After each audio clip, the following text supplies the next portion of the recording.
In this film, the term Comprehensive Sexuality Education, or CSE, does not refer to sex education programs in general, but rather to a specific form of graphic sexuality education. CSE is designed to change the sexual and gender norms of society, promotes high-risk sexual behaviors, and encourages even the youngest of children to experiment sexually. For the protection of the viewer, explicit images from CSE text that will be shown have been blurred out. However, the subject matter is still not appropriate for children.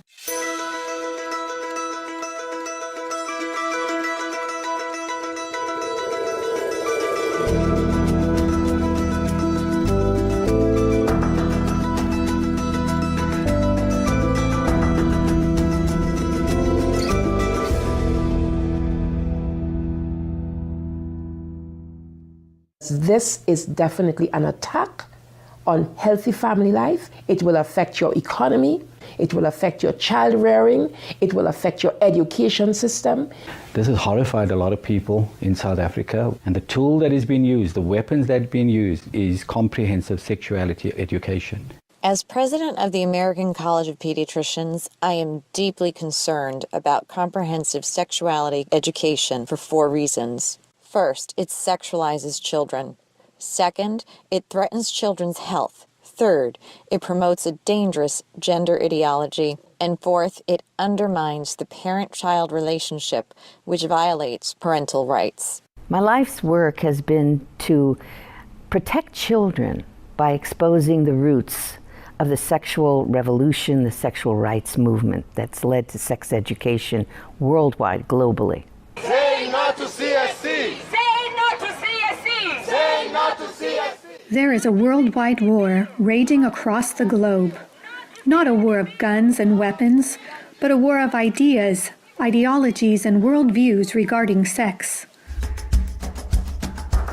This is just part of the lesson plan for what's called Making a Difference curriculum, and it is in Oregon schools and probably schools around the nation. This is instructions for the teacher in the classroom to ask her or his students, how do people express their sexual feelings? What is abstinence? And here are some answers that they try to elicit from the children. Oral sex, masturbation, anal sex, massage, holding hands, touching each other's genitals, saying, I like you.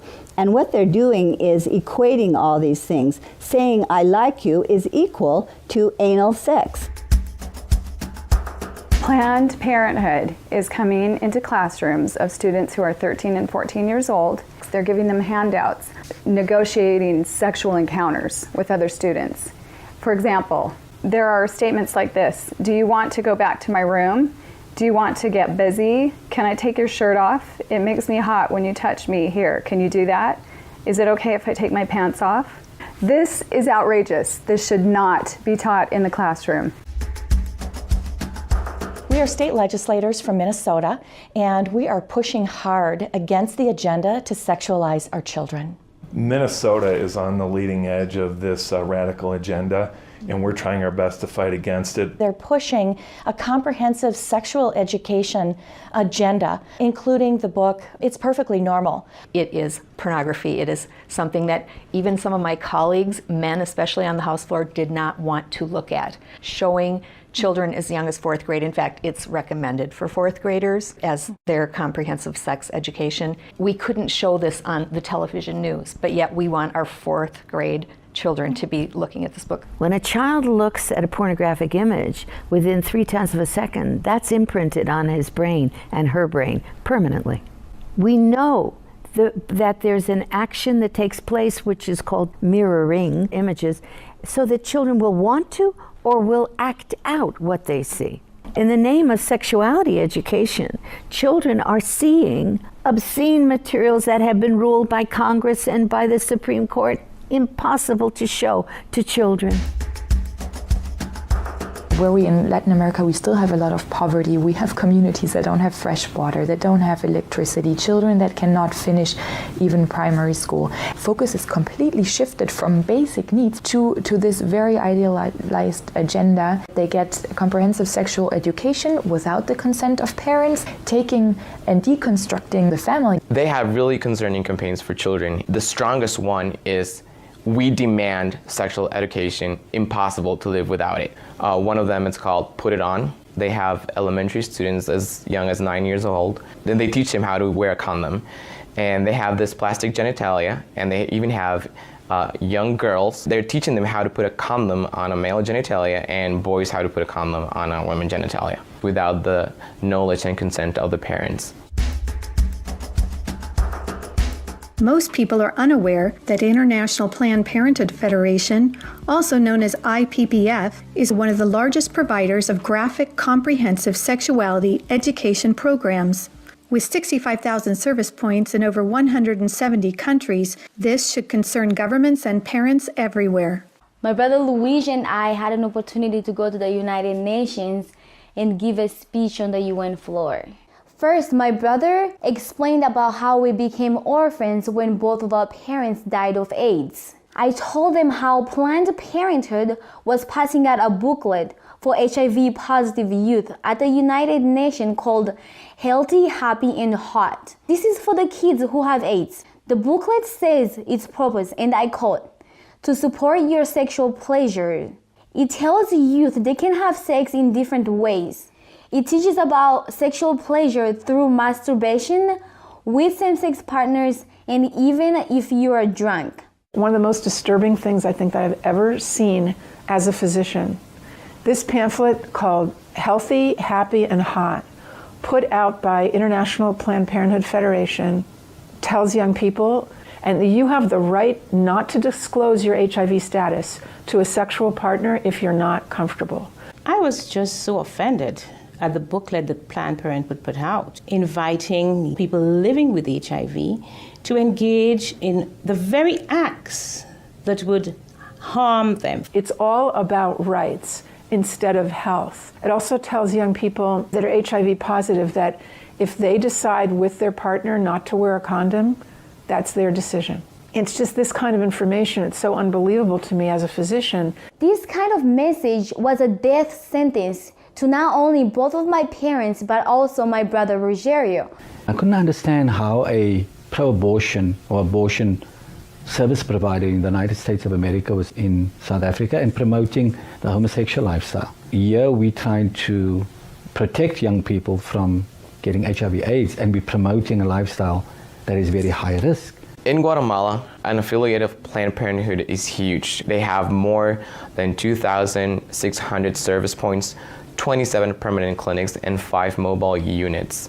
Planned Parenthood became very active in the 90s in Russia after the collapse of Soviet Union. They would provide textbooks for the Russian Ministry of Education and penetrate the official educational networks. Some of those textbooks were really bad and tried really to sexualize children. The Swedish Planned Parenthood presented a film of about 30 minutes, an animated film which is addressed to young people of 13 to 14 years old. It is called Sex on the Map. In this film, the young people are taught that anything is okay as long as you agree and it feels right for you. International Planned Parenthood Federation, especially in the Latin American region, is omnipresent.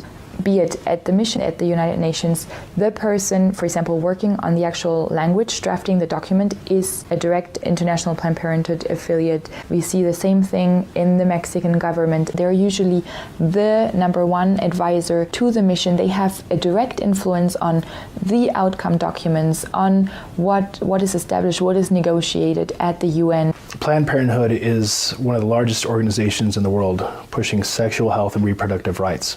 What what they mean by that is not so much about reproducing. It's not about health care for babies, for mothers who want to have babies. It's trying to prevent the birth of babies. Many of the key players that are advisors to the representatives of various countries, they're actually directly linked to International Planned Parenthood Federation. It's really striking how International Planned Parenthood Federation plays such a big role, and what we just can't put our finger on is how that happened. Margaret Sanger, the founder of Planned Parenthood Federation, she was part of the eugenics movement that she referred to black people as the weeds of society.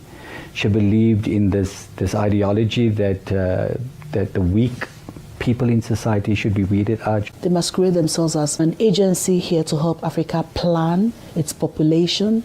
What they're trying to do is to suppress the African population. They do it through education, making sure that whatever reproductive health care is wanted is in the direction of not having children. The It's All One curriculum, also promoted by International Planned Parenthood, reveals the multiple manipulative tactics used to indoctrinate and sexualize children through CSE. Like other CSE programs, It's All One claims, among other things, to be evidence-based, comprehensive, human rights, gender-sensitive, and culturally appropriate education that will increase young people's responsible decision-making, to reduce adolescent rates of pregnancy and sexually transmitted infections, including HIV. It's All One, however, like most CSE programs, is really just cleverly disguised abortion rights, sexual pleasure education, masquerading as human rights, gender, and sexual and reproductive health education. It indoctrinates youth in radical feminist ideologies regarding power, privilege, and equality. It aggressively promotes abortion with 112 references to abortion, manipulating young minds using scare tactics, telling girls, every minute of every hour a pregnant girl is dying, so we need to legalize abortion. Students are then required to read stories of girls who have had abortions so they can learn to walk in her shoes in the decision to have an abortion. Like other CSE programs, It's All One has an obsessive focus on sexual pleasure, mentioning sexual pleasure 62 times. It promotes multiple sex acts, the idea that one sexual practice is not better or worse than another, and instructs children on how to stimulate themselves or their partner to orgasm. Children are also asked to read personal stories about feeling sexually attracted to someone of the same sex. It also helps students identify the skills they need to be able to negotiate comfortable sexual relationships, and claims there is no right age to have sex, and that each person has to determine when he or she feels ready to have sex. To explore their readiness, children fill out a worksheet that infers children are ready to have sex when they are feeling close to the other person, when both of you want to have sex, when you are feeling sexually attracted to the other person, and when you are feeling comfortable about telling the other person what feels good sexually. It teaches that human rights encompass sexual rights, including alleged rights to all persons to sexual expression and the right to seek sexual pleasure. Students are also given a list of problems they can work on or advocate for, such as adolescents don't have access to sexual and reproductive health services, and where abortion is illegal, it is dangerous. It's All One curriculum has been in high demand since it was launched several years ago at the United Nations, with requests coming from more than 150 countries and from every state in the United States. This program has been taught to children across the world.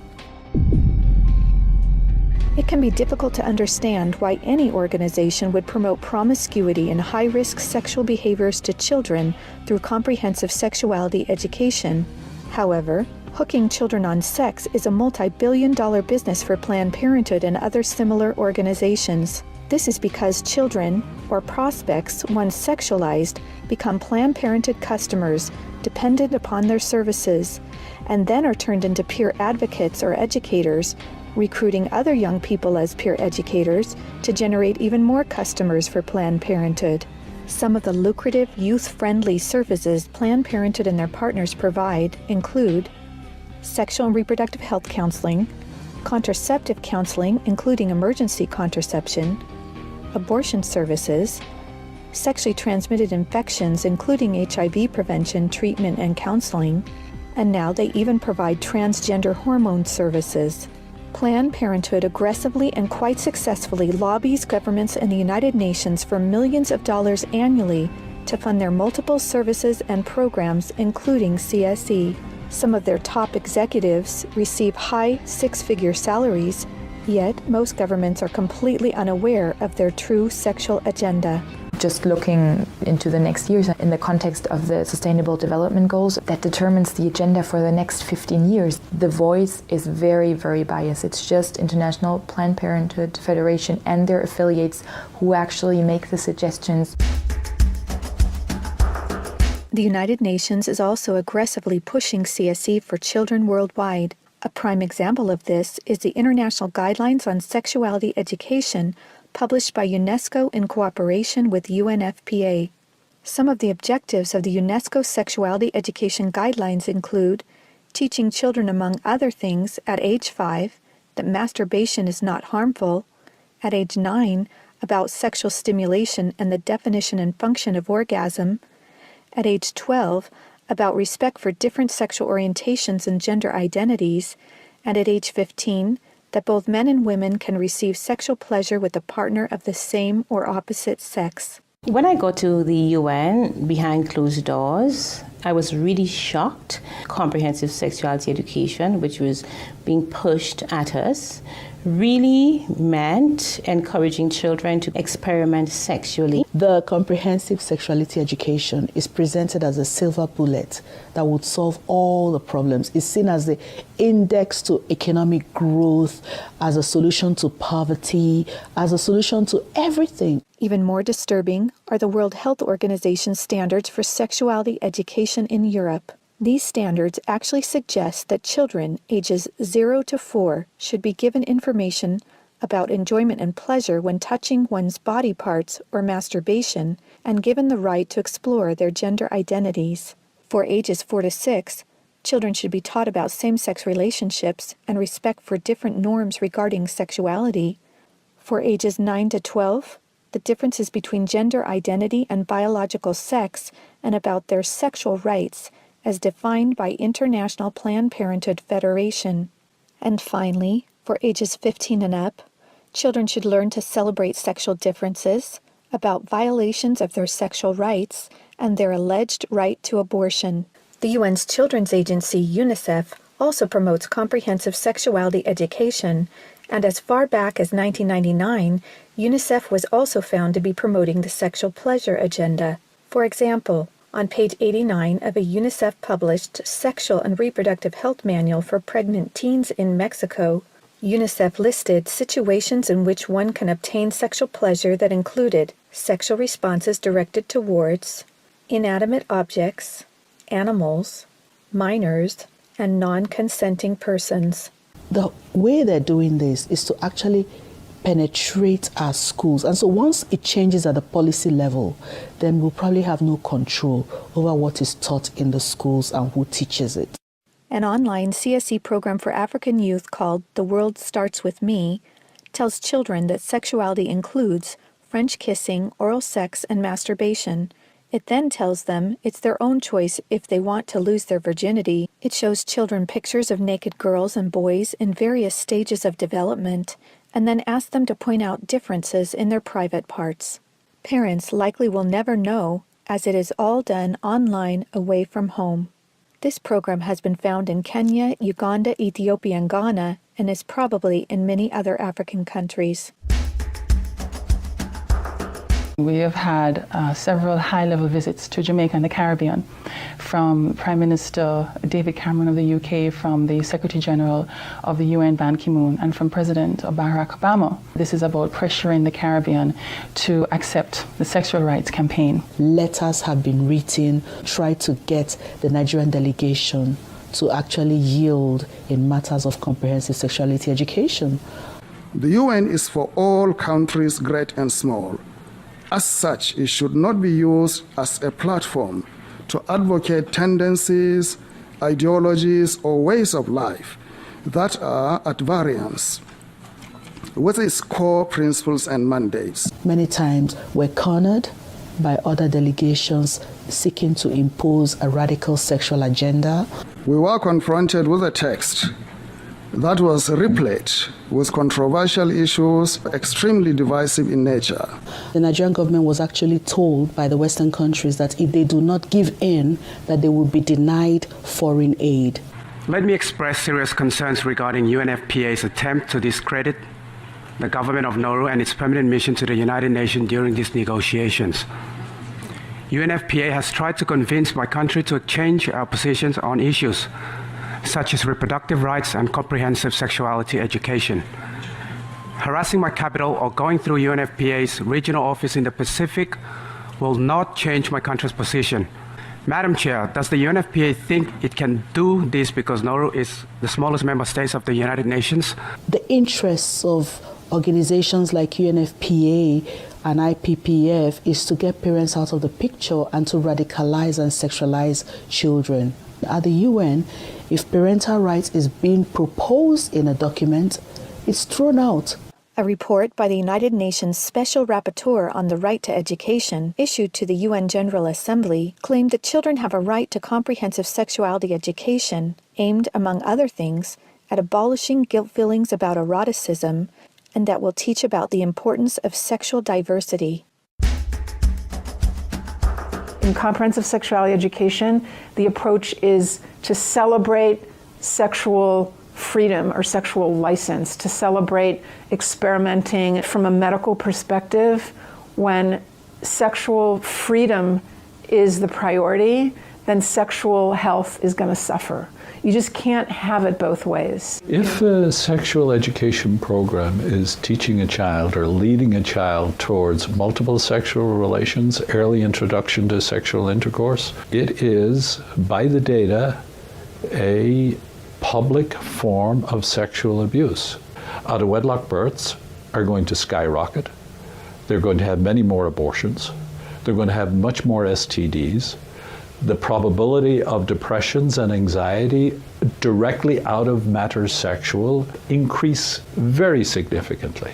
So our country had a secret visit from the U.S. Special Envoy for LGBT Rights, Mr. Randy Berry. He was accompanied by the Senior LGBT Coordinator for USAID, Mr. Todd Larkin, to try and see what the Jamaican climate was regarding sexual rights and how they could influence change. We were able to notify the public about this visit and to send a very clear message to the U.S. government that Jamaica will not be pressured into changing our values and our culture that protects the family. The Center for Disease Control, in their own research, shared information that 2% of the population of the US are men who have sex with men. And of that 2%, they account for 68% of the HIV infection. And the government of the United States spends $12 billion annually just to take care of that. I actually had to say to them that Jamaica cannot afford to spend that kind of money.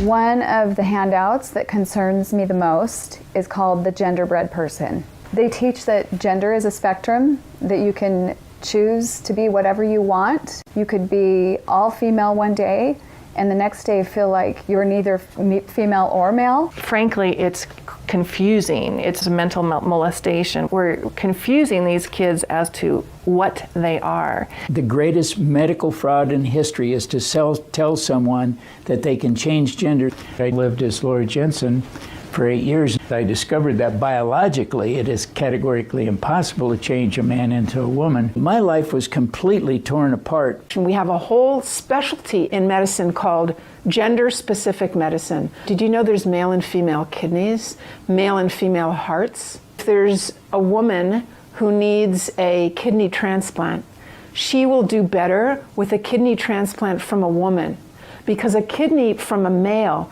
every cell in that kidney is going to have a Y chromosome. When we prescribe medications now, is this patient male or female? Because the reaction to the medication may differ. Leading young children down the path of puberty blockers, cross-sex hormones, and mutilating surgeries places them at a greater risk of developing high blood pressure, stroke, heart attacks, cancer, relationship problems, anxiety, depression, and suicide as adults. There are laws in Oregon where children as young as 15 can get taxpayer-funded sex changes without parental consent. You can't have an aspirin at school without parental consent. However, a student could make these life-altering, permanent decisions without their parental knowledge or consent. The Diagnostic and Statistical Manual of the American Psychiatric Association reports that as many as 98% of boys who are confused about their identity will come to accept their biological sex by the time they are adults, as long as they are not encouraged in their confusion. They're tampering with the core identity of these young people and confusing them. This is the enemy of my children and my grandchildren. And it's digging down into the core of being male and female, of our identity as persons, of our family life, of our children. The Minnesota State High School League created policy in sports which broke down the barriers of what gender identity actually is. They are no longer allowed to tell students you can or you cannot use a particular bathroom. The girls in the school that would actually try sometimes to go into the bathrooms just to get away from a boy, but now that's no longer possible because these boys can follow them right in. Comprehensive sexuality education programs are disguised under many names. They may be called comprehensive sex or sexual education, education on human sexuality, reproductive health education, information on sexual and reproductive health, family life education, teen pregnancy prevention, rape prevention, anti-bullying programs, HIV/AIDS prevention, and sometimes even abstinence or abstinence plus education. CSE programs usually falsely claim to be age-appropriate, evidence-based, healthy sexuality education that will prevent teen pregnancy, sexual abuse, STDs, and HIV. This is to help people, young people, avoid the dangers of HIV/AIDS in South Africa. And they were telling them how they could have non-penetrative sex, oral sex, experimenting. So how is this helping people to avoid HIV/AIDS? This pamphlet, or zine as they call it, is called Dry Humping Saves Lives. This means abstinence. So they suggest that children masturbate or masturbate in front of a mirror or in front of one another. Anal sex, oral sex, grinding, sleeping together, caressing, sexting. They suggest sexting, which would be getting your groove on, fluid-free, and again, this is abstinence to them, so they're actually encouraging sexual experience for children and calling it abstinence. Sexual rights, sexual education movements began with Dr. Alfred C. Kinsey. He was a professor at Indiana University. His book, Sexual Behavior in the Human Male, purported to say that everyone in the world was engaged in massive sexual promiscuity, that it was a global pattern of sexual behavior. Kinsey claimed that the research published in his book proved that children are sexual from birth, that children could engage in sex with no downside, no problem at all. Kinsey actually had pedophiles measure with a stopwatch how many children could achieve what he called orgasms within a 24-hour period. In his book, Kinsey defines orgasm for these children as fainting, as having convulsions, as screaming, as fighting to get away from the partner, what he called the partner. Kinsey documented the sexual abuse of children. Table 34 documents the sexual abuse by pedophiles of children from 5 months of age to 13 years, 317 children in that one table alone. The so-called research then, exploitation of these children, became the philosophies behind the entire structure of modern sexual education globally. Today, comprehensive sexuality education is based on this philosophy that children are sexual from birth, created by Kinsey. 3 main organizations that promote Kinsey's harmful sexual philosophies are the Kinsey Institute, Planned Parenthood, and the Sexuality Information and Education Council of the United States, also known as SECUS. In fact, Mary Calderon, the main founder of SECUS, was the former medical director for Planned Parenthood, and a former Kinsey Institute director, Wardell Pomeroy, was also a founding board member of SECUS. These three organizations are all accredited by the United Nations and use their UN status to promote Kinsey-based sexuality education to children across the world. Say no to CSC! Say no to CSC! Say no to CSC! Say no to CSC! We have tried to stop it. We have tried to break the consensus and ensure that comprehensive sexuality education has no place in the United Nations agreed language. We've got to stop it. We've got to use everything at our disposal. We have to stand together to stop this attack against our children. The material was exposed by one individual, and the entire nation got wind, and as a result of it, it had to be withdrawn. Every well-thinking adult must be vigilant and must stand as a gatekeeper to our children's development. Band together and find ways to stop it from entering your country. We are trying to stop Planned Parenthood in Guatemala, and they have all this funding and this organization, but we know that if we stand together, we can do something for the family, for the children, for the future of the world. We're in a battle. If this has not come to your state in a full way, I can tell you it's come to Minnesota, and we deal with it every single day. As elected officials, if we can't rise and stand up and speak out on behalf of our children, our innocent children, what are we even doing? What are we even doing here? We stopped the Kinsey sexuality education program in Croatia. I went to Croatia. I held up the Kinsey books in Parliament.